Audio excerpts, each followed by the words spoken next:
വിവാഹമോചനത്തിനുള്ള കാരണങ്ങളെക്കുറിച്ചാണല്ലോ നാം സംസാരിച്ചു കൊണ്ടിരുന്നത്. അതിൽ ആദ്യത്തെ കാരണമായ ക്രൂരതയെക്കുറിച്ച് കഴിഞ്ഞ വീഡിയോയിൽ നാം ഡിസ്കസ് ചെയ്തിരുന്നു. ഇന്ന് ഡെസേർഷൻ അഥവാ ഉപേക്ഷിച്ചു പോകൽ എന്നതിനെ പറ്റിയാണ് ഞാൻ സംസാരിക്കുന്നത്.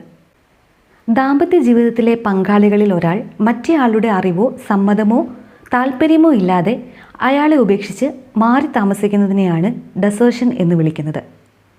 പങ്കാളികളിൽ മറ്റേയാളുമായുള്ള വിവാഹബന്ധം പൂർണ്ണമായും വിച്ഛേദിക്കണമെന്നുള്ള ആഗ്രഹത്തിലായിരിക്കണം ഇപ്രകാരം പോയിട്ടുണ്ടാവേണ്ടത്.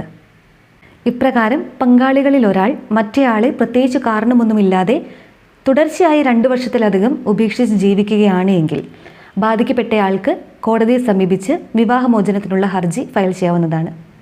എന്നാൽ ജോലി സംബന്ധമായോ ആരോഗ്യപരമായ കാരണങ്ങളാലോ മറ്റെന്തെങ്കിലും കാരണങ്ങളാലോ പിരിഞ്ഞു താമസിക്കുകയാണ് എങ്കിൽ അത് ഡെസേർഷൻ്റെ ഭാഗമായി വരുന്നതല്ല.